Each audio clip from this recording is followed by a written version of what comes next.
No va a ser muy natural, ¿no? Espérame que lo inicié, pero ahí está. Ahora Ahí, sí. listo, bueno. Entonces, repito, les doy la bienvenida a esta primera clase, esta serie de clases del curso de la cuarta materia que nosotros llamamos, se llama Iniciación Conocimiento Proyectual, pero que el tema en realidad va a ser los fundamentales de la arquitectura. Y esta clase la voy a dividir en tres partes.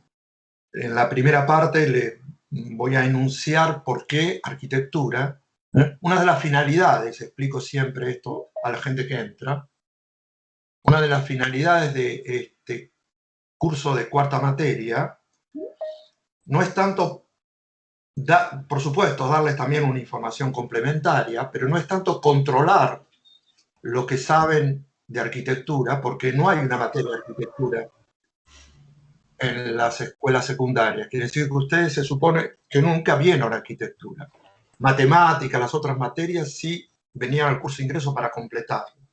Esta cuarta materia busca informarles y hacerlos participar al mismo tiempo en un trabajo de arquitectura, de proyecto arquitectónico, que es lo esencial, lo vamos a explicar, para que ustedes puedan medirse con lo que se trata, medirse con el tipo de trabajo que los espera y que puedan, con ese tipo de experiencia, poder decidir ustedes mismos casi si les conviene o no hacer los 6 años de estudio que implica el estudio de arquitectura. Lo digo porque son 6 años de estudio que no son a veces fáciles, son difíciles, y si uno no sabe de qué se trata, se compromete, se engancha en una sucesión de años y de cursos y de carreras, y después puede que los desilusione en la mitad o que no les sirva. Entonces es bueno que sepan, y esa es la misión de este curso sobre los fundamentales, que sepan de qué se trata y qué es lo que está en juego. Por eso la primera parte va a tratar de mostrarles por qué arquitectura y no otra cosa, y no nada, por qué arquitectura y no construcción, por qué arquitectura y no negocio inmobiliario, por qué arquitectura no es sinónimo de construcción ni de negocio inmobiliario, de construcción en general, ni de cualquier tipo de especulación con la construcción. ¿Qué tiene de particular eso, arquitectura? Y que vean si les vale la pena, porque, repito, si la vocación de ustedes o el proyecto de vida de ustedes es dedicarse a la construcción o al inmobiliario, construir, etc., no es necesariamente la arquitectura la única vía. Pueden hacerlo estudiando ingeniería, maestro mayor de obra, economía, finanzas. Hay una serie de cosas distintas. De modo que si se van a comprometer con esta carrera, se van a iniciar en un curso que les va a llevar ya 6 años, que es mucho tiempo, con suerte, si no van dejando materia, tanto en esta carrera como en cualquiera de las carreras de arquitectura que se dictan por ahí, antes de iniciarse, por lo menos que tengan una idea de por qué lo hacen y qué es lo que les espera del otro lado. Esa va a ser la primera parte. La segunda parte, voy a explicarles el tema particular de este curso, que lo llamamos los fundamentales, los elementos fundamentales de la arquitectura, que vamos a tratar de desarrollar durante este mes de curso, y lo van a hacer con sus docentes en las comisiones. Y en la última parte vamos a introducir precisamente cuál es de todos esos fundamentales el fundamental sobre el cual va a comenzar el trabajo, el fundamental alrededor del cual se va a centrar la primera etapa, la primera semana, los 8 días, o los primeros 8 días de trabajo con esta materia. De modo que para hacerlo, bueno, yo ahora voy a compartir pantalla para que vean todas las imágenes de introducción y que tratan sobre ese tema, ¿por qué arquitectura y no otra cosa? ¿No? A ver, estoy tratando de compartir pantalla.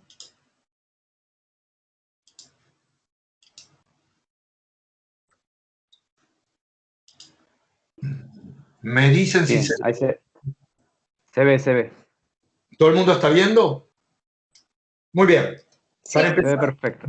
vamos a empezar, para iniciar esta cuestión, vamos a empezar con una descripción que hace un tratado de arquitectura. La arquitectura, en tanto tal, en tanto la conocemos nosotros en el mundo hoy día, empieza a desarrollarse con libros y con enseñanzas y con trabajos a partir del Renacimiento. No es que no hubiera arquitectura antes, pero a partir del Renacimiento se empieza a teorizar de manera un poco más precisa qué es la arquitectura. Y uno de los libros al cual vamos a hacer referencia seguido en este curso, y que sirve un poco como parámetro de lo que vendrá después, es el libro que está acá delante de los ojos de ustedes, que se llama en latín De Reedificatoria, y que fue escrito por el señor que, entre otras cosas, escribió un tratado de pintura, un tratado de escultura, y que propuso, entre otras cosas, las reglas de la perspectiva, etcétera, etcétera. Y este señor, que se llama Alberti, en este libro lo que tiene de bueno es que describe por primera vez lo que para nosotros es el proyecto, es decir, la manera de inscribir o de presentar una arquitectura para que sea construida después. Y él lo llama el proceso de concepción, que él lo llama el diseño, o que no tiene nada que ver con el diseño actual, o lineamentas. Pero aparte de eso, en este tratado, y ahora me voy a dirigir a eso, hace una descripción que ahí está subrayada, que es el libro que están viendo al costado, es la primera traducción en castellano de ese libro, en 1500 y pico, en el cual él describe cuál es la sensación que uno tiene cuando entra en una arquitectura. De cierto modo, describe la especificidad de la percepción del espacio que uno tiene cuando entra en una arquitectura, que no es un hábitat general, que no es una construcción en general, sino que es algo un poco particular. Y para describir esa percepción, él cuenta qué pasa cuando uno entra en una casa en medio de la montaña y dice lo siguiente, yo lo voy a leer, está ahí traducido, pero lo voy a tratar de simplificar porque está en español antiguo, y dice, yo pretendo que los que entran bajo la cubierta de esta casa estén súper contentos de encontrar lo que encuentran, que les encante lo que encuentran, que les parezca maravilloso lo que encuentran, pero que a pesar de eso entren en una duda, que le digan qué me conviene más, quedarme acá donde estoy, que es un lugar muy agradable y placentero, o seguir caminando, ir a las otras piezas, a las otras partes de esta arquitectura, porque yo siento, percibo, me doy cuenta que lo que viene después, lo que sigue, es también tan interesante como el lugar en el que estoy.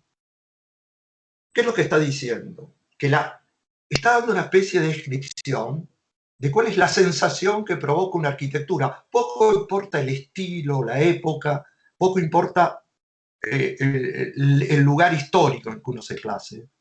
Y dice, lo que pasa, explicándolo acá y vamos a verlo, es que no solamente el lugar está bien decorado, bien acomodado, sino que yo percibo en ese lugar, percibo sin ver, porque no puedo ver el resto, que hay todavía cosas más interesantes o tan interesantes como esta, que se van a suceder si yo continúo a penetrar en la casa. Dicho de otro modo, la percepción del lugar, la percepción agradable del lugar, no se limita a esa percepción, no se limita a lo que yo veo, sino que en lo que veo hay cosas que aunque todavía no veo, yo siento que están por pasar. Eso, dice él, es el sumum de una arquitectura.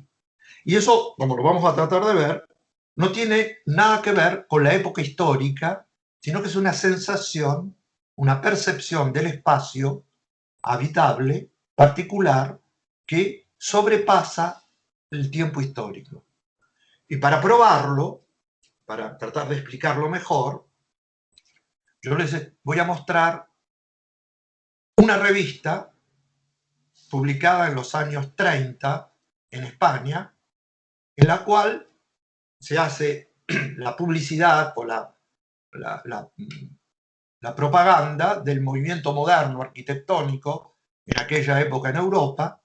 Se llama Arquitectura Contemporánea, y esta revista, para mostrar lo que hay que hacer, para mostrar lo que ellos entienden que tiene que ser la arquitectura en aquella época, la arquitectura moderna, contra la arquitectura académica y repetitiva, hacen, esta es la fachada, la cobertura de la revista, republicada recientemente en España, para explicar bien de qué se trata, para tratar de demostrar las virtudes de la arquitectura moderna contra las no virtudes de la arquitectura no moderna, hacen una serie de páginas, una serie de publicidad, en la cual van a mostrar, como lo ven acá, a la izquierda de la pantalla, la imagen de una arquitectura moderna que ellos quieren publicitar.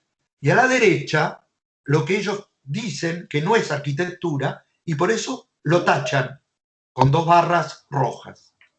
Y si uno se fija bien cuál es la diferencia entre las fotos que están a la derecha y las fotos que están a la izquierda, se da cuenta que las fotos que están a la derecha y que están tachadas, que son presentadas como lo que no hay que hacer, y que en este caso son fotos de arquitectura de los años 20, pero que están decoradas, están muy bien decoradas, lo que se llama el estilo de 1925, uno se da cuenta que en cada una de esas fotos lo que uno ve es un ambiente solo.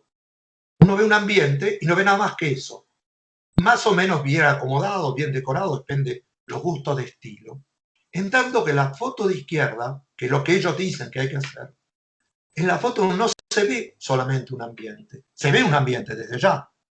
Y se ve, pero se ve, se percibe, se entiende que ese ambiente está abierto, que ese ambiente está abierto o que está encadenado, o que de ese ambiente uno percibe la sucesión de espacios, que en este caso porque está en una altura y ve por una ventana y ve a través que no es un solo lugar cerrado en sí mismo. Y eso dice que ese ambiente está arquitecturado, organizado en una serie, que no solamente se ve cuando uno ve la totalidad, sino que también se percibe en cada una de sus partes. Acá otro ejemplo del mismo calibre, en el cual ustedes están viendo una foto techada, esta vez a la izquierda, y una foto ejemplarizada de lo que hay que hacer en la foto de la derecha. En la foto de la izquierda, un comedor Art Deco tachado. ¿Por qué? Porque fíjense, lo que uno está viendo es ese comedor, punto. A la derecha, el comedor de una casa de Le Corbusier, de la misma época, casi no hay diferencia en la época. Pero además del estilo de los muebles, lo cual es casi secundario, uno se da cuenta que en ese caso, aunque uno no haya un entrepiso, uno ve porque el techo no tapa totalmente el muro, uno ve que ese espacio forma parte de una arquitectura, no está terminado en sí, forma parte de una cadena. Hay alguien que tiene el micrófono abierto, por favor que lo cierre. Entonces,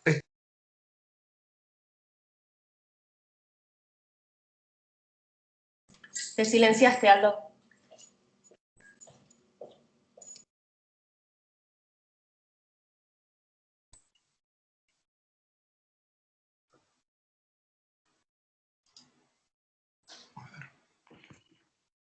Aldo, ¿estás?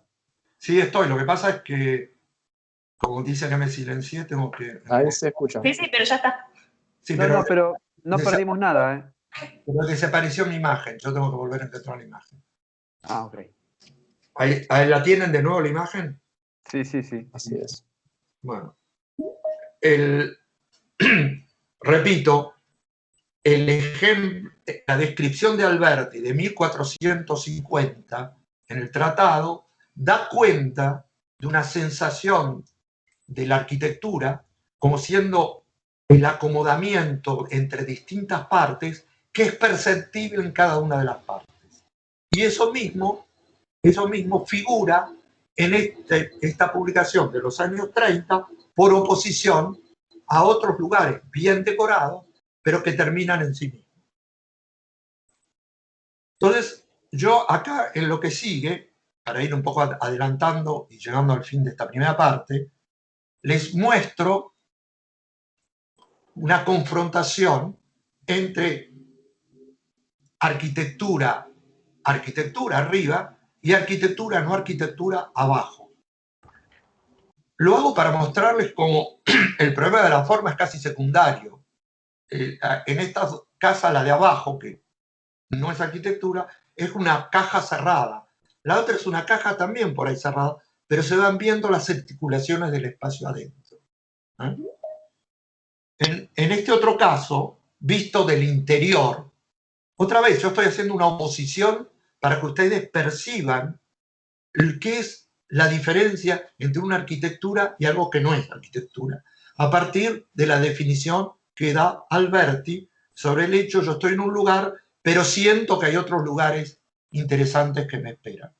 Abajo es un living normal. En el living de abajo yo siento que las cosas se articulan en un espacio todavía más interesante. Y paso a un dormitorio, que es lo mismo. No es que el mueble sea más lindo, menos lindo, esté decorado, no. Es la articulación de este espacio con el resto de la casa que no se puede ver, porque nadie tiene la visión total. Esa idea que el arquitecto tiene la visión total, no la tiene, pero hace de modo tal que aunque esté en una visión parcial, sienta que esa parcialidad es parte de una totalidad, lo que no sucede cuando uno ve la foto de abajo. El espacio del dormitorio de abajo termina donde termina. El espacio del dormitorio de arriba está donde está, pero está abierto a una cadena de espacio. Lo mismo con la cocina. Yo voy tomando lugares de uso típico para mostrarles que va más allá de la decoración, más allá de la forma y más allá del estilo, y que tiene que ver con esa idea que en la arquitectura cada una de las partes está encadenada a una sucesión. Y en la no arquitectura, cada una de las partes es una parte, punto. Ahí termina. Cocina. O una foto más general de otra casa. Las dos pueden ser consideradas modernas, pero en una los espacios se articulan y en otra cada espacio está cerrado en sí mismo. Se articulan, se arquitecturan, perdónenme, este es un término que no existe, pero yo me lo inventé. Y a veces, por eso muestro este ejemplo, sobre este ejemplo vamos a volver. Este es el ejemplo de unos arquitectos que tomaron una casa de habitación, un monobloc a la izquierda que existía, ¿ven? Arriba se ve la foto general, abajo se ve la foto parcial, y lo transformaron agregándole una especie de balcón invernadero que pasa por delante. La foto de la derecha, de arriba, la total y abajo la parcial. Y fíjense cómo haciendo eso, le dieron otra dimensión. Ya no es una caja de zapatos agujereada. Es un lugar donde uno percibe que hay encadenamiento de lugares muy interesantes unos al lado de los otros. Y aunque uno no vea la totalidad de lo que está dentro, se da cuenta que a la derecha es arquitectura y a la izquierda es construcción. Y cuando uno penetra en ese edificio antes, la foto de la izquierda, con esas pequeñas ventanitas y el balcón, lo que era, y cuando uno lo ve después que le agregaran ese balcón invernadero delante, se da cuenta que la sensación que uno tiene en cada una de las partes de ese edificio pasó de ser un lugar sin interés a ser un lugar donde las cosas se encadenan, se abren Y como diría Alberti, uno no sabe si quedarse en ese lugar o seguir caminando para descubrir nuevas cosas. Lo mismo acá. Siempre comparo cosas que son comparables para mostrarles cómo el juego de la arquitectura no es ver la totalidad, sino percibir en cada una de las partes que esa parte está encadenada, como lo que pasa arriba, o verlas nada más como una parte, como lo que pasa abajo. E incluso en un baño totalmente cerrado y un baño como el de arriba, donde uno, por el espejo, por la puerta abierta, etcétera, las cosas están fluyendo más allá del lugar propio del baño. Y por último, para terminar esta primera parte, unas indicaciones rápidas para mostrarles que esto, ya lo había dicho, pero lo repito, no tiene nada que ver con el estilo o la época. Porque acá en esa misma publicación española están confrontados dos proyectos, dos fotos, que están distantes de 30 años entre sí y que son de estilos totalmente diferentes. El de arriba es el de la izquierda, perdón, es la arquitectura, es un living comedor de una casa de Gaudí. Gaudí es un arquitecto Art Nouveau español, catalán, diríamos, y a la derecha la casa de Le Corbusier. En los dos casos, uno no está solamente en un solo lugar. Desde ya, en el caso de la derecha, el Le Corbusier, los espacios están articulados, pero incluso en el caso de la casa de Gaudí, también están articulados. Y uno puede decir, bueno, pero esto tiene que ver con la forma del techo, porque el techo es curvo, y entonces el techo... Y yo quisiera también aclarar eso un poquito, para que vean que la sensación del espacio arquitectónico interior, que es siempre interior y después exterior, la descripción de Alberti era del espacio, lo que uno sentía cuando entraba en la casa. Acuérdense, yo entro en la casa y no sé si quedarme acá o ir más lejos todavía, porque estoy bien acá, pero puedo estar mejor todavía si sigo. Es el adentro. La sensación arquitectónica, el juicio que él da de la casa no es de afuera solamente, es cuando está adentro también. Y entonces les quiero mostrar cómo no es solamente una cuestión de forma exterior, sino que eso tiene que ver con la percepción del espacio interior, porque uno cuando habita, uno habita en el interior de los espacios. Y en este caso les muestro dos obras rápidamente de un arquitecto muy famoso, el más grande arquitecto del siglo XX, que se llama Le Corbusier, sobre el cual ustedes van a escuchar muy seguido hablar en este curso. Dos obras de casas que él hizo en una ciudad de la India, que se llama Ahmedabad, y que eran dedicados, que eran la propiedad de dos familias de hilanderos, gente que tenía fábricas de tejidos en la India, en esa zona, y que quiero decir que tienen el mismo lugar geográfico, los mismos destinatarios, el mismo uso, el mismo tipo de destinatarios, y van a ver el mismo espacio, pero que formalmente son totalmente distintas desde el exterior. Hay una, la de arriba, como ustedes ven, se extiende pegada al suelo casi, y con un tobogán que es una piscina, y en la otra la casa se levanta como si fuera un cubo de hormigón abierto a todos los vientos. Cuando ven las maquetas de esas casas, se dan cuenta que formalmente son muy distintas. Una es plana, se agarra al suelo, la de arriba, la otra se eleva, como yo decía, con una especie de paralelepípedo de hormigón. Pero cuando uno entra, sea en una que en la otra, la articulación de los espacios revela del mismo tipo de espacialidad, del mismo tipo de aproximación al espacio. Por eso la foto de la izquierda es la foto de lo que uno percibe en la casa que está pegado al suelo, que tiene esas bóvedas catalanas de ladrillo, y en la otra, en la de la derecha, lo que uno percibe cuando está en la terraza de hormigón de la casa que se elevaba como un paralelepípedo, a la diferencia de la otra. Lo mismo en estas dos fotos que yo confronto a propósito. Arriba, la sensación que uno tiene en la casa con las bóvedas pegadas al suelo, y la otra, la foto de abajo, la asociación que uno tiene en la recepción de la casa de hormigón que se eleva como un paralelepípedo. Otra foto más para confirmar que el cambio de forma exterior no impide que el género de articulación interna del espacio obedece al mismo dispositivo o a un dispositivo similar. Acá normalmente voy a parar para no estar siempre mostrando.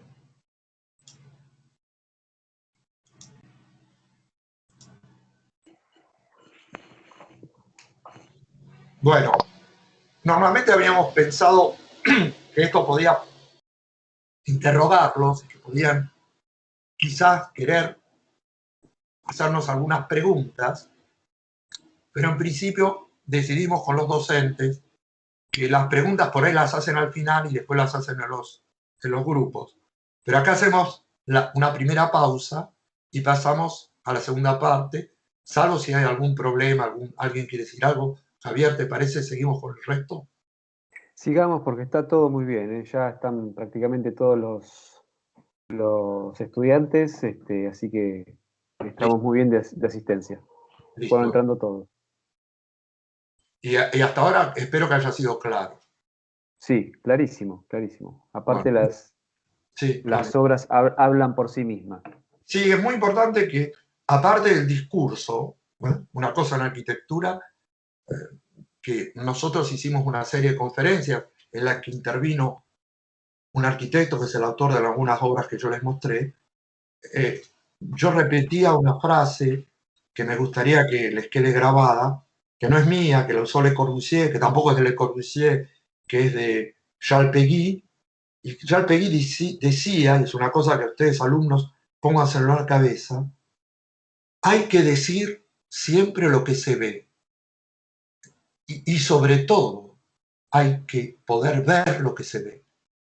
Porque es cierto que a veces el discurso de recubrimiento confunde lo que uno ve, trata de explicar lo que uno ve y los hace ciego a la percepción directa de las cosas. Y en arquitectura la percepción directa siempre tiene que ser el último juez.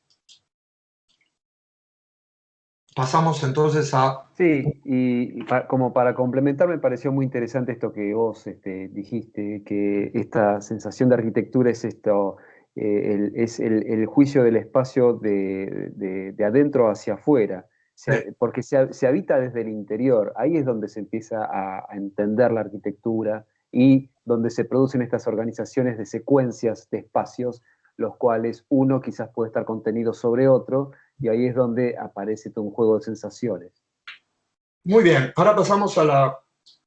Sí, y lo importante, y cuando terminamos, es que esa idea de que uno percibe la articulación, no porque uno vuele por los cielos y vea como obtenga la visión de Superman con los rayos X que penetre las cosas, sino que basta estar en una parte para sentir, no comprender, pero sentir que eso es parte de una arquitectura, que eso está arquitecturado.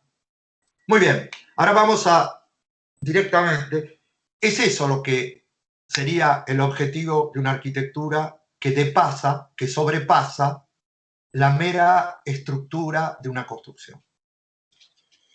Ahora me gustaría empezar por otra parte, que va a ser un poco directamente el objeto de este curso.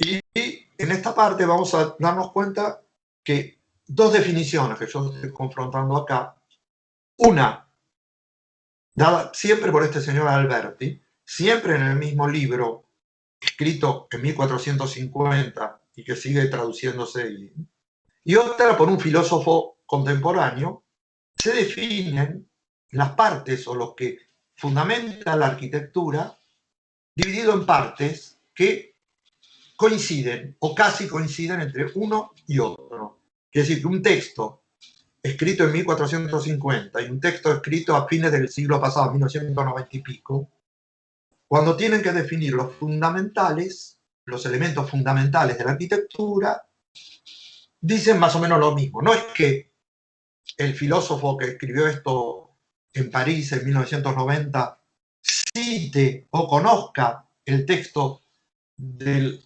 Alberti, que lo escribió en Florencia en 1450, no lo conoce ni lo cita, pero hablan de lo mismo. Y cuando dos personas en distintas épocas de la historia, sin citarse o sin referirse una a la otra, hablan de lo mismo, confirman que eso de lo que hablan existe más allá de esas personas. Si no, no hablarían de lo mismo. Entonces, empiezo con la definición de abajo. Acá está puesta una abajo o encima de la otra. Voy a empezar por la de abajo porque es por ahí la más fuerte, la más clara, y vamos a ver cómo se reproduce la de arriba. Y van a ver que cubren el mismo tipo de definición. En la definición de abajo, que es una traducción de 1578 al español del libro de Alberti, Alberti dice, es cosa clara que el procedimiento, él dice el negocio, porque eso es la traducción de edificar, consta de 6 partes, ¿no? Las 6 fundamentales, que son estas: la región, el área, la partición, la pared, el techo y la apertura. Repito, 6, región y área. La región es la totalidad del lugar, el área es el lugar preciso donde se construye. La partición es la manera en la cual se compartimenta el área, se reparten las distintas partes del área. La pared y la apertura y el techo. Fíjense que estas partes parecen ser cosas muy concretas, y son cosas muy concretas. Pero además son los elementos, discúlpenme, con los que se construye un proyecto de arquitectura. Y ahora vamos a leer lo que dice mucho más tarde, más de 5 siglos después, un filósofo francés. Y dice lo siguiente: el arte no comienza con la carne, sino con la casa. Es por eso que la arquitectura es el primer arte. Atendiéndose a la forma, la arquitectura, la más erudita, no cesa de hacer planos, bandas, flancos y de unirlos. Es por eso que se puede definir a partir del marco, con un encaje de marcos diversamente orientados que se impondrá a las obras de arte desde la pintura hasta el cine. Haciendo de la arquitectura el arte del marco, se pueden enumerar un cierto número de formas enmarcantes o encuadrantes, que no implican ningún contenido concreto ni función del edificio. Es decir, para todos. El muro que aísla, la ventana que capta o selecciona en directo con el territorio, el suelo piso que conjuga o cualificar el relieve de la tierra para dejar libre curso a las trayectorias humanas. El hombre camina en horizontal por un piso. El techo que envuelve la singularidad de un lugar, el techo en pendiente sitúa el edificio bajo una colina. Fíjense, yo me los marqué a propósito, que excepto la partición, que no figura acá, todas las otras 6 partes están implícitas. Está la ventana y el muro, que estaban en la otra le decía apertura, pero la ventana es una apertura. Está el suelo piso, que es la región y el área, y está el techo. Y lo importante, además, fíjense en esta definición, que dice que más allá del uso, para cualquier uso, estas partes siempre están. O alguna de estas partes tiene que estar. Y más todavía, que estas partes no son. Lo importante no es la forma que tengan, sino que puedan servir para encuadrar, para enmarcar un espacio, una espacialidad. De fondo están diciendo lo mismo, Y nosotros vamos a trabajar en este curso con esas partes que vamos a dividir en familias y que vamos a trabajar con algunas, porque no podemos todo, pero vamos a ir viendo en lo que sigue cómo proceden, por qué esta casualidad. Y repito, los digo, insisto, que el filósofo francés o los filósofos franceses, cuando definen la arquitectura o los elementos o las formas enmarcantes como elementos fundamentales, repitan casi al idéntico una definición dada por un tratado de arquitectura del Renacimiento, sin referirse a él, sin conocerlo, no es un inconveniente, sino al contrario, es una verificación de que más allá del conocimiento por los libros o por los textos, unos y otros se confrontan a la misma realidad. Y esas realidades son las que vamos a trabajar. Para explicarlo, voy a tratar de mostrar cada una de estas cosas enunciadas en estos textos.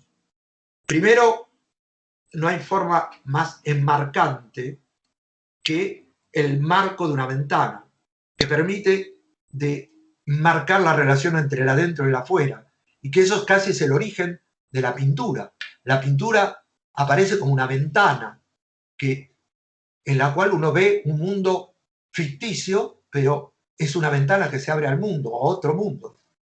Y el cine, para no hablar de la pantalla que ustedes tienen delante de ustedes, trabaja como una ventana.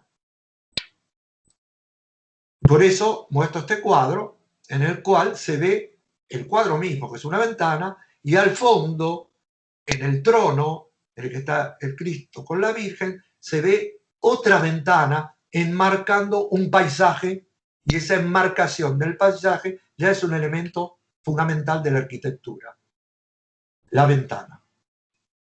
Y ahora paso a mostrarle el uso de la ventana en una arquitectura contemporánea.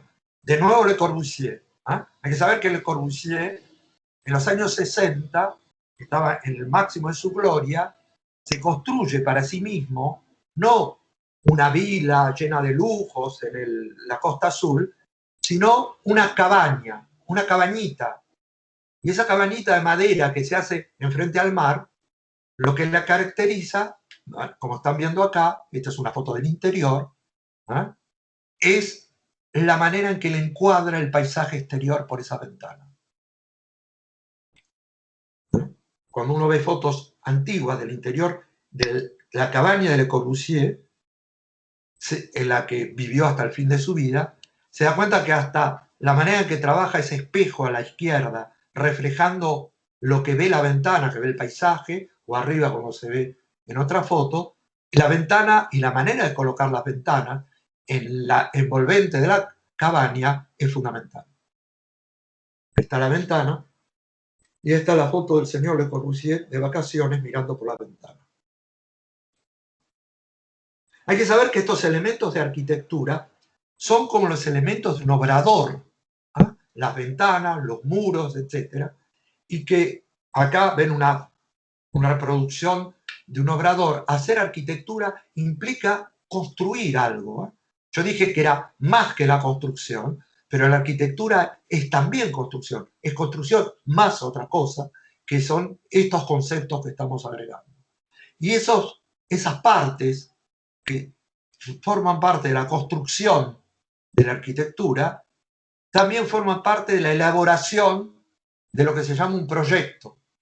Acá están algunos chicos que empezaron el curso de ingreso hace 5 años, 4 años, este mismo curso, que están realizando la representación de un proyecto en La Matanza, en LUNLAM, en la época que había cursos con maquetas reales y no virtuales, pero estas maquetas que representan una partición y muros son una manera de reproducir en chico la construcción para después hacer un proyecto de arquitectura. Ven los planos, pero también las maquetas en el espacio son maneras de construir estas formas enmarcantes para ir definiendo la calidad del espacio del proyecto. El proyecto es el proceso por el cual se engendra o se inventa un espacio. Fíjense cómo este trabajo con la maqueta, y ustedes lo van a hacer con maquetas virtuales, es, perdonen, un proceso de engendramiento de un espacio a partir de estas formas cuadrantes, que son los muros, los techos, las envolventes, la partición acá, etc. En este caso, las envolventes. Son una serie de envolventes que van a servir para enmarcar un espacio que todavía no existe, pero que se va a enmarcar a partir de eso. Es decir, que el espacio no es un volumen que preexiste en una fantasía, sino que es un espacio que resulta de la forma enmarcante que lo encuadra y lo define, en este caso, la envolvente. Y fíjense, como en este cuadro de Siena, 1300 y pico, la manera de mostrar la arquitectura de una ciudad es una serie de fachadas, de envolventes, en las cuales los muros y las aperturas, las ventanas, trabajan como envolvente de edificios cuyo interior todavía no se conoce. O fíjense, en este caso, el proyecto de una escuela en una maqueta se define principalmente por la calidad de dos tipos de envolvente. Una envolvente, que es esa especie de muro traslúcido, agujereado, y otra envolvente que es transparente. Y ese desplazamiento de las envolventes encuadra y enmarca lo que va a ser el espacio arquitectónico en gestación. Acá, fíjense cómo el hecho de una envolvente es una mezcla de muro y apertura. Fíjense cómo esta manera de articularse la envolvente puesta en un sitio sin que esté el edificio, sin que esté la volumetría general, ya está enmarcando la calidad del espacio del cual se trata. Otros elementos de los que hablé, o de los que define tanto Deleuze como Alberti, es el techo. Y esto lo muestro a propósito, porque esta es una foto de la iglesia de Sant'Andrea en Mantova, en Italia, que es obra de Alberti, porque Alberti, además de escribir tratados, era un arquitecto que construía. Y acá ustedes ven estas bóvedas con casetonados reales, abajo, a la derecha, y casetonados ficticios pintados. Pero es una iglesia cuyo espacio está definido por el techo. Y ese techo que va a enmarcar incluso el coso va a definir la calidad del espacio de esa iglesia. Pero este casetonado con un techo opaco y con la luz que entra por el costado en la iglesia de Alberti, cambia totalmente con este techo, que es el techo de un arquitecto suizo que se llama Querés, y que hizo este museo para Varsovia, este proyecto de museo para Varsovia, en el cual la definición del espacio museal, la definición del espacio de exposiciones, depende fundamentalmente de la forma encuadrante que es este techo y su calidad, por el cual techo que también es bóveda, como el otro, pero que a la diferencia del otro, este deja pasar la luz. Y cuando uno ve la maqueta que hizo el arquitecto para mostrar su proyecto, se da cuenta de la importancia que tiene esa bóveda, ese techo. Quiere decir que el techo no es una manera de cubrir un espacio como un volumen. El techo es en sí el que define el espacio. Se da cuenta que sin ese techo este espacio sería cualquier otra cosa. Si en lugar de poner esta bóveda le hubieran puesto un techo plano, no es el mismo proyecto. Otro ejemplo del rol determinante del techo en la definición de un espacio, lo voy a tomar de este proyecto de una casa realizada por los arquitectos Lacaton Basal a partir de un invernadero que se compra en una casa industrial, es un invernadero. Pero trabajando en el techo abovedado de ese invernadero con otros techos, ellos van a definir la calidad de una casa. Fíjese que la doble bóveda del techo ese, del techo del invernadero, tiene que ver con esta doble bóveda que en el espacio de una iglesia acoge el lugar de la última cena de Cristo. Es decir, que la doble bóveda acoge un espacio único abajo. Y van a ver que este mismo principio le dan esta casa. Yo creí que tenía más fotos de esta casa, pero desaparecieron. Y pasamos directamente a la otra parte. Salté algunas imágenes. En el cual el problema era la partición. Les aclaro que en este curso no vamos a entrar sobre el problema de la partición, pero igual les quería mostrar en el desarrollo, pero les quería mostrar en la introducción qué quiere decir Alberti cuando dice que la partición es una parte esencial de la arquitectura. La partición es la forma de compartimentar el espacio, lo decía, de tratar el espacio de una casa como si fuera el espacio de una ciudad, en el cual hay como casas adentro. Y si ustedes se fijan bien en este cuadro, que es un cuadro que cuenta la historia de la Virgen, van a ver cómo la historia que está contada por el cuadro se desarrolla en el interior de una arquitectura compartimentada, no como en un dibujo de una historieta en el cual cada escena está dividida por una línea, sino que acá lo que divide las diferentes escenas de la vida de la Virgen son elementos arquitectónicos, muros con espesores, pisos, diferencias de altura.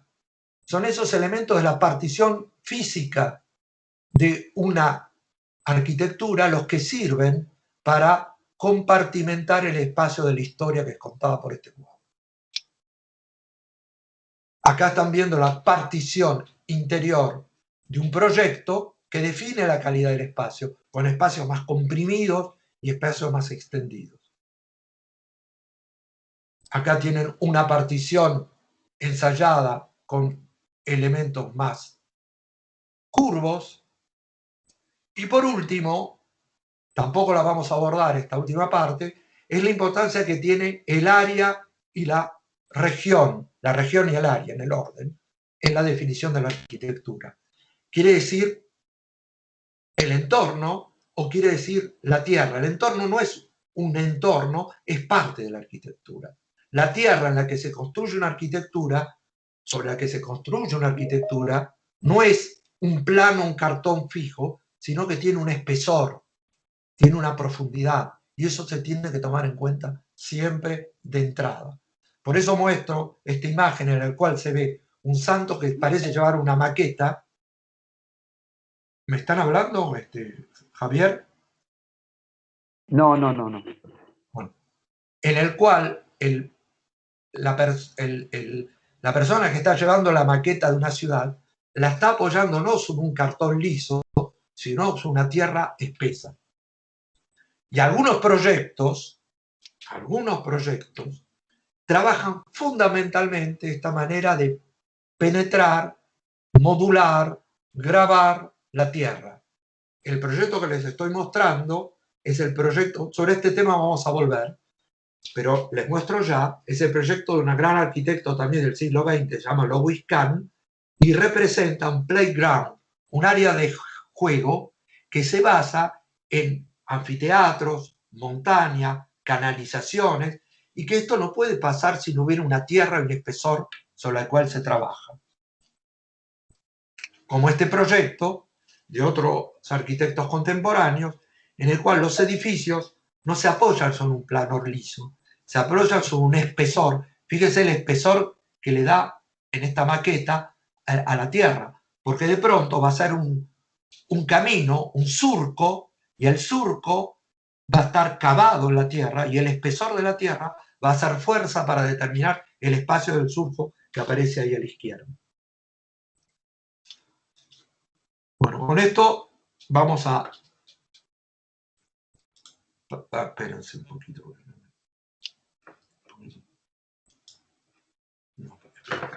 No sé por qué. Ah, ya sé. Vamos a hacer una nueva pausa antes de empezar con los que nos corresponden. ¿Está claro? Los 6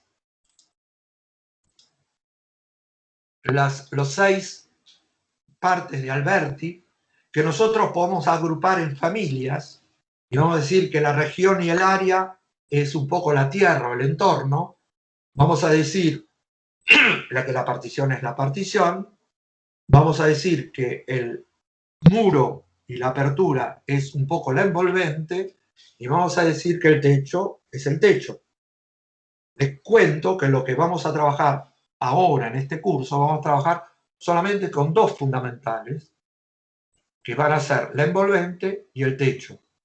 Los otros los van a ir viendo en el resto del curso de la carrera.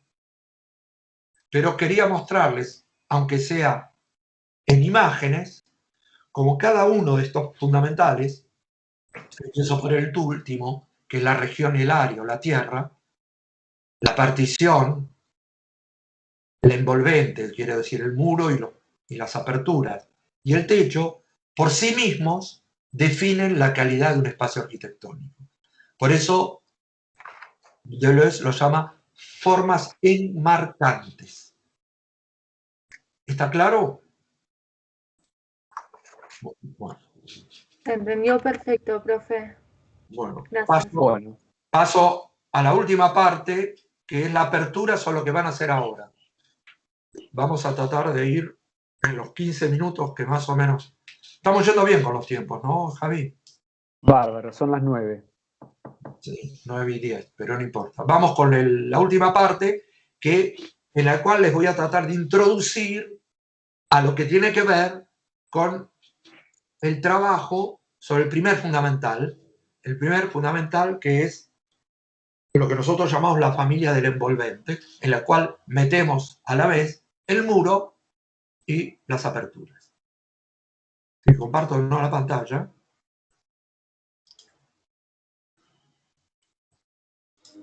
Son varias cosas que les están entrando a la cabeza y, ¿cómo decir? Yo les aconsejo, a ver si puedo.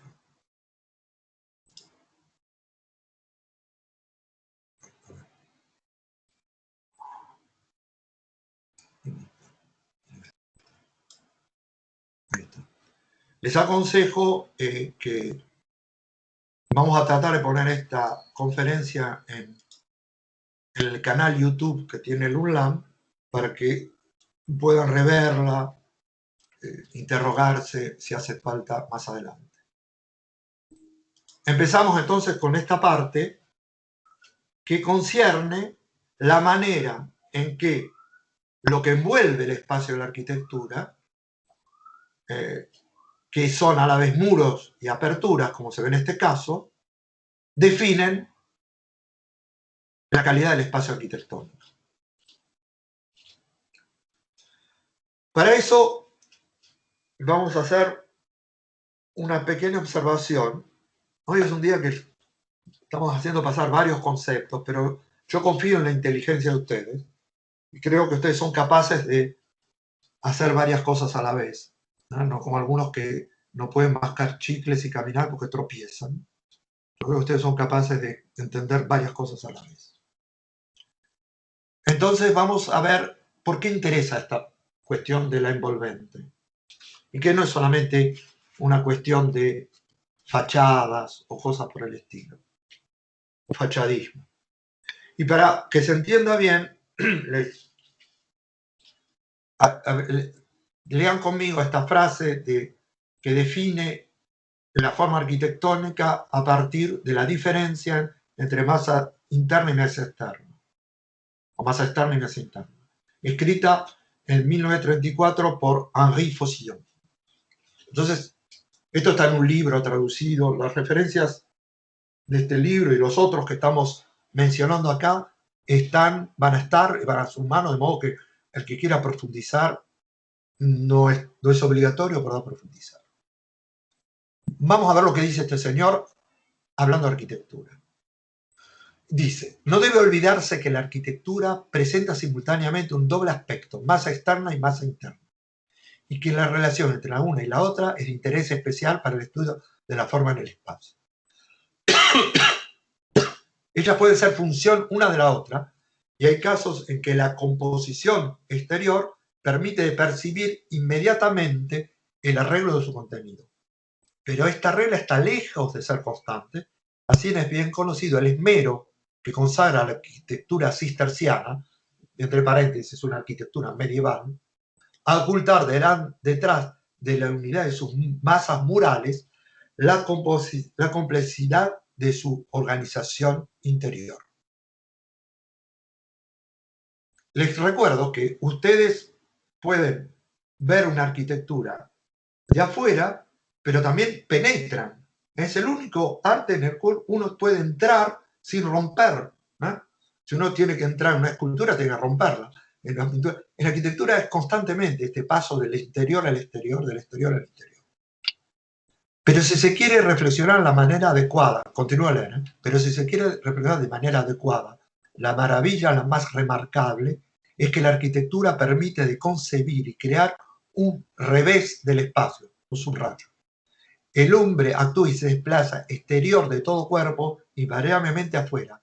Y para penetrar más allá tiene que romperlos, salvo en la arquitectura. La arquitectura no tiene que romper nada para penetrar. Y después termina diciendo, sea que realiza moradas, iglesias o navíos, el rasgo distintivo de la arquitectura entre todas las artes no es tanto de albergar un vacío cómodo rodeándole de garantías, sino de construir un mundo interior en el cual el espacio y la luz se miden según las leyes de una geometría, de una mecánica y de una óptica que, a pesar de estar necesariamente implicadas en el orden natural, la naturaleza no la fabrica. Es decir, que el arquitecto o constructor envuelve no el vacío, sino una suerte de residencia de formas que él modela de adentro y de afuera como un escultor. Esperen que algo salió mal. Ah, no, salió bien. Estamos bien. Adentro y afuera, más externa y más interna. ¿Eso quién lo define? La envolvente. ¿Qué es la envolvente? El muro y la apertura. Ejemplo notorio de cómo la envolvente define la calidad de un espacio arquitectónico. Esta casa, que se llama la Villa Savoy, que es un clásico de la arquitectura moderna, construido en 1929 por Le Corbusier en las afueras de París, y que aparece como el modelo de la arquitectura moderna. ¿Por qué lo muestro? Porque lo que caracteriza el espacio de esta casa, y lo vamos a ver en esta maqueta, y lo vamos a ver de inmediato, es que la envolvente de la casa, que es un envolvente igual en todas partes, en todas las fachadas, que es un muro con una ventana horizontal ininterrumpida, cubre tanto o envuelve tanto en los espacios exteriores de la casa que las terrazas interiores de la casa, sin que cambie nada, de manera indiferente. Pasa lo mismo delante de un living comedor cubierto que de una terraza abierta. Siempre la misma envolvente, siempre la misma ventana alargada, siempre el mismo muro con la ventana alargada en todos lados. Y eso es lo que hace la calidad de esta casa. Más allá que todo el mundo les va a hablar que es una casa construida sobre pilotes que deja el suelo libre, lo cual es cierto. Pero fíjense la importancia que tiene esa envolvente. ¿Ven? La ven acá de costado y ven que a veces la ventana esa continua cubre una zona abierta, una zona cerrada, una zona indiferente, apática, sin darle bolilla a lo que está cubriendo. Cuando uno está dentro, pasa exactamente lo mismo. Cuando uno está dentro, está en el living y la ventana del fondo del living se continúa a la izquierda para actuar como ventana en un patio abierto. Uno podría pensar que ese patio abierto, esa terraza abierta, podría tener el mismo efecto funcional, entre comillas, si hubiera nada más que una baranda abajo, sin necesidad de continuar ese muro, esa ventana en el patio. Y no, si ustedes se imaginan ese espacio, que en lugar de continuar afuera con la misma ventana horizontal, hubiera continuado con una terraza que tiene nada más que una barandita, el espacio interior también hubiera cambiado, todo hubiera cambiado y no sería esta arquitectura. Fíjense, como ejemplo, este cuadro, este tríptico, compuesto de 3 partes, del Renacimiento, en el cual las 3 escenas sucesivas están unidas entre sí por el fondo de un paisaje que está encuadrado siempre por una misma ventana que tiene la misma forma, una ventana horizontal alargada. Es como si para darle la unidad al cuadro compuesto de 3 escenas, el pintor hubiera inventado la fachada que Le Corbusier iba a inventar después. La envolvente que Le Corbusier iba a inventar después. Acá lo están viendo clarito. La ventana del patio o la terraza sigue igual y enmarca el paisaje de la misma manera que enmarca el paisaje la ventana del living que está dentro. Y eso hace una unidad y crea una tensión, una relación interna entre las partes que no hubiera sido para nada la misma si se hubiera suprimido esta ventana cuando estamos afuera. Y fíjense cómo esta ventana horizontal continua pasa delante de todo, incluso los muros, la chimenea, el dormitorio, adentro le da una unidad a todo. Y acá esta foto que está un poco hecha a propósito para jugar con el reflejo, porque esas son el reflejo se da sobre las puertas corredizas del living, muestra que la unidad de la casa depende enormemente de esa ventana horizontal que el ojo no puede abarcar como un cuadro, porque está dando la vuelta por todas partes. Y esa es una de las grandes innovaciones de esta casa, gracias a ¿qué? Al envolvente. Otra imagen más para que se den cuenta de cómo esta casa no sería para nada lo mismo, aunque tuviera los pilotes que todo el mundo habla, aunque tuviera la rampa esa por la que se accede, de la que todo el mundo habla, si no hubiera tenido esa fachada homogénea, esa envolvente homogénea con sobre todo la ventana horizontal homogénea. Que ya el mismo Le Corbusier la prevé cuando hace este esquicio para mostrar cómo la ventana delimita también el espacio semiabierto de la terraza. Por último, para acentuar un poquito más esta idea fundamental, capital, que tiene la envolvente en la definición de un espacio arquitectónico, les voy a mostrar detalladamente, por último de mi demostración, cómo un proyecto total se basa fundamentalmente en la calidad del envolvente. Lo que les estoy mostrando en la foto que están viendo es el proyecto que realizaron los arquitectos Lacaton Basal para un centro de arte contemporáneo en la ciudad de Dunkerque. En esa ciudad existía, a la izquierda, una usina, un edificio, un depósito en un puerto, que es ese edificio de hormigón que está a la izquierda.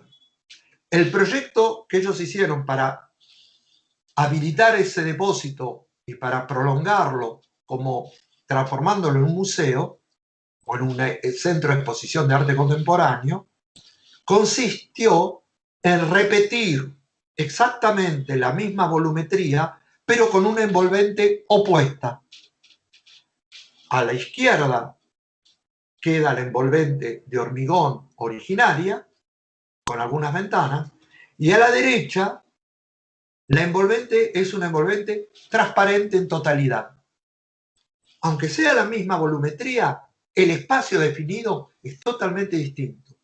Y todo el proyecto va a consistir en usar la diferencia del envolvente para hacer un espacio opuesto al otro. El espacio de la envolvente opaca y el espacio de la envolvente transparente. El espacio de la envolvente opaca va a quedar unido, casi vacío, y el espacio de la envolvente transparente va a estar dividido, subdividido por una serie de pisos adentro. como una especie de torta de 1000 hojas.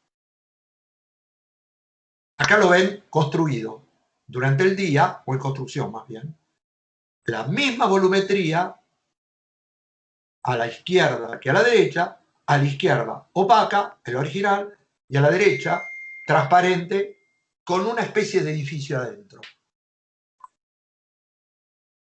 Acá, dos fotos, una del estado originario, con la usina o el depósito opaco, tal cual era, y el otro con el edificio agregado, cambiando, manteniendo la volumetría, pero cambiando la envolvente. El edificio de la antigua envolvente opaca queda absolutamente vacío para hacer exposiciones que necesiten elementos de una gran altura. Y es esta foto que muestra la calidad del espacio interior. Por eso se ve que la gente está mirando una maqueta, ahí hay un inflable que va a subir, todo en un gran espacio único. Envolvente opaca. En el otro edificio, envolvente transparente, en los distintos pisos, distintos lugares de exposiciones, con posibilidad de recorrerlo y mirando siempre afuera porque siempre está abierta sobre el paisaje, porque la envolvente ahora es puramente transparente. Acá se ven los dos, la envolvente opaca, vacía al interior, y la envolvente transparente que acoge una estructura de losas que se repiten con pisos diferenciados. Esto, acá termino con la demostración, esto muestra cómo la envolvente caracteriza arquitectónicamente dos espacios totalmente distintos para formar un solo edificio. Ahora, para terminar, ir muy rápido, voy a pasar sucesivamente las fotos de arquitecturas cuyos datos les van a pasar los docentes suyos, en las cuales se muestra, o en las cuales domina, o la envolvente cumple un rol determinante. Y lo que ustedes van a tener que hacer es extraer esa envolvente y mostrarla como lo determinante de la arquitectura. En lugar de tomar este edificio, que es muy grande, etcétera, tomamos edificios más sencillos. Yo voy a pasar las fotos una atrás de la otra para que ustedes perciban, después van a recibir la documentación en las comisiones, para que ustedes puedan percibir cómo en cada uno de estos proyectos la envolvente es determinante. Y ustedes van a tener que extraer por métodos que les van a explicar los docentes y van a mostrar nada más que la envolvente como determinante del proyecto. Empiezo por este proyecto, ver la calidad del envolvente. Casi yo diría que los voy a mostrar sin hablar, porque el análisis de estos proyectos los van a hacer ustedes en las comisiones. Estoy mostrando proyectos en los cuales la envolvente juega un rol determinante que puede ser separada como la cosa que determina, como el elemento, el fundamental, que determina la calidad total del espacio arquitectónico envuelto.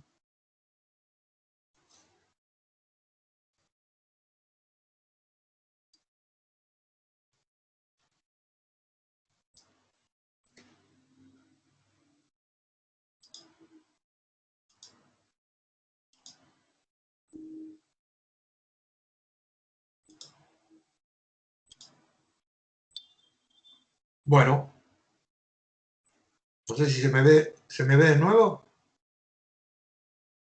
Sí, se te ve. Bueno, esta tercera parte, primera parte teórica para mostrar lo que es la envolvente, algunos ejemplos generales y después un pasaje rápido por la mayoría de los ejemplos que ustedes van a analizar en las comisiones. ¿Queda alguna duda de lo que sigue? Podés aparecer vos en pantalla también, Javi. Yo estoy, yo estoy. ¿Y por qué no te veo? A ver, espera, voy a ver cómo hago. ¿Estás en pantalla? Sí, estoy en pantalla. ¿Me escuchas bien? Escuchar te escucho, no te veo, pero no sé cómo hacerlo. Bueno. Bueno, ¿ninguna pregunta adicional? Puede quedar ¿Alguna pregunta acerca de envolventes? Esto es importante porque va a ser nuestro primer tema de inicio. Después vamos a pasar a cubiertas, que va a ser la teórica que va a dar Aldo el miércoles de la semana que viene, no así el martes, el miércoles, a la misma hora, a partir de las 8. Ahí me veo, pero no te veo, te estoy buscando. Sí. Veamos si hay alguna duda con respecto a esto de qué es un envolvente, ¿no? ¿Qué es la envolvente? O cómo empezar a concebirla viendo las obras que Aldo estuvo mostrando.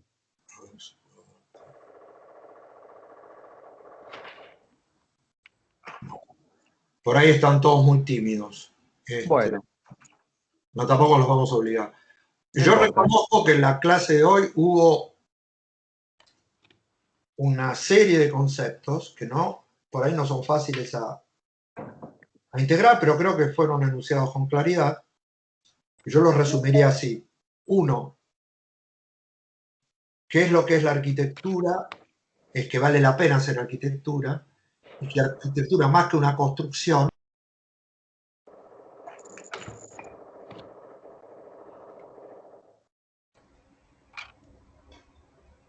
Aldo, está silenciado.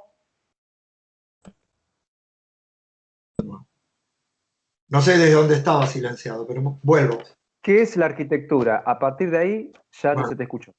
No, digo, ¿qué es la arquitectura? Explicado a partir de la sensación arquitectónica, diciendo que la arquitectura es una manera de relacionar entre sí los espacios que es perceptible incluso de cada una de las partes que componen la arquitectura. Y que cada una de las partes abre una percepción más general, más amplia, más abierta que la percepción directa. Es decir, que le agrega una dimensión al espacio. Y ese agregarle una dimensión al espacio que va más allá de lo que uno percibe directamente, ese agregado, ese plus que le da la arquitectura, es el objetivo o lo que diferencia la arquitectura de una construcción vulgar. La segunda cosa que vimos hoy, que tampoco es fácil, la vuelvo a resumir, es tomando incluso como base el texto de Alberti y otros textos, que es lo que está en el fundamento de una arquitectura, que es lo que permite que esto suceda. Y lo que permite que esto suceda son la existencia de una serie de formas encuadrantes, enmarcantes, una serie de fundamentales, cada uno de los cuales separadamente es capaz de producir esa sensación arquitectónica. Es decir, que no hace falta todos, uno solo que domine, ya está, la arquitectura empieza a aparecer. Y esta manera de entender esos elementos, que eran 6, la región, el área, la partición, el techo, el muro y la apertura, para decirlo en los términos generales, cada uno de ellos no es la manera de completar un volumen preexistente, no es el techo de un cubo, no es la fachada de un paralelepípedo, es él mismo, por su capacidad de producir el espacio, lo que determina la calidad de ese espacio. Y por eso los separamos. Y por eso en el ejemplo último que mostré, cuando todo el acento del proyecto de ese Centro de Arte Contemporáneo de Dunkerque está en la calidad definitoria de esa envolvente, de el muro que envuelve y las aperturas que lo componen. Y es esa calidad de ese muro que sola va a inducir el resto del proyecto. Lo mismo en el proyecto de Le Corbusier, esa ventana larga que sigue indiferente, es ella la que domina. Ella no está construida solamente para cerrar el espacio del living o para cerrar el espacio de la terraza. Ella tiene como una autonomía que le permite de construir esa relación entre las partes que constituye una arquitectura. Y son ejercitarse en cada uno de estos componentes que implican, sobre todo el primero, el envolvente, entender la diferencia entre el adentro y el afuera, entre la masa externa y la masa interna, introducir a esos envolventes es lo que le da los instrumentos con los cuales uno puede inventar, concebir un espacio arquitectónico que no existe, que es la función del proyecto. Y haciendo el análisis de los casos que ustedes van a analizar en cada uno de los grupos, se van a enfrentar en esta primera etapa con esa calidad del envolvente capaz de definir la calidad del espacio. No solamente como un envolvente que viene a terminar un volumen abstracto, sino la envolvente como un elemento material que define un espacio todavía a construir, un espacio que sin embargo va a tener una cierta arquitectonicidad. ¿Está claro? Sí, profe. Bien, bien, bueno, clarísimo. Sí, si esto está claro, quiero decir que tuvimos 1 hora y cuarto más o menos hablando, ¿no? Sí, sí, sí, sí. A mí me parece muy interesante, dentro de todo lo que decís, y yendo a la escala de operación que ellos van a empezar a trabajar a partir de hoy, que vayan teniendo en cuenta que esta forma encuadrante, este fundamental, ya de por sí es operar con el espacio, ya están creando espacio. Y bueno, a partir de ir articulando estos fundamentales es donde se va concibiendo un proyecto. Eso, nada más que eso. Así que ustedes ya van a empezar a trabajar con la arquitectura, a partir de horas, de empezar a trabajar con los proyectos que les vamos a dar. El trabajo de análisis, porque es un trabajo por obra de análisis, que es decir, van a despegar cosas, les va a permitir entrar indirectamente en el trabajo de concepción. Trabajo de concepción que se llama proyecto arquitectónico. Bueno, si no hay nada más, los dejo en manos de... Yo me voy de la reunión, lo dejo en manos de Javier, que los va a conducir a los diferentes equipos, ¿no? Javier. Sí, sí. Ahora antes, otra aclaración, otro argumento, otra cuestión a decir. Vos, Aldo, citaste a dos autores muy importantes, además de Alberti, a Fossilon y a Deleuze. Sí. Y Guattari, ¿no? Bueno, esos textos nosotros se los vamos a pasar en estos días. Lo que pasa es que no le queremos tirar toda una biblioteca encima, porque además ya estuvieron trabajando con Rhino, estuvieron leyendo los manuales, estuvieron viendo tutoriales. Hoy están con la teórica de Aldo, entonces ya mañana o pasado vamos a empezar a ir ampliando estos conceptos con estos textos. Muy bien, quiere decir que ya tienen los temas, tienen ya tienen todo. Sí, además ahora cuando van a comisión vamos a ver las obras con las que va a trabajar cada equipo, cada grupo. Sí. Bueno, ¿querés estar presente en la presentación de duplas? No, me parece que... Bueno, puedo estar presente, pero me salgo de la imagen y me salgo de la palabra. Bueno, dale. Bueno, entonces, bueno, gracias, Aldo. Esto en el taller termina con un aplauso, luego tu teórica, pero bueno, el aplauso ahora es un emoji. El sonido, no es necesario el aplauso. Hay alguien que está pidiendo la palabra. No sé qué. Ahí ponen aplausitos los chicos, mirá qué lindo. Ah, no los vi. Bueno, ok, nos vemos. Yo me pongo en mudo nada más. Estoy siguiéndolos, pero estoy en mudo. Bueno, dale. Bueno, vamos a presentar entonces el equipo docente. Javi, perdón. Sí. ¿Sigo grabando o dejamos de grabar? No, ya está, córtala la grabación. Dale. Buenísimo.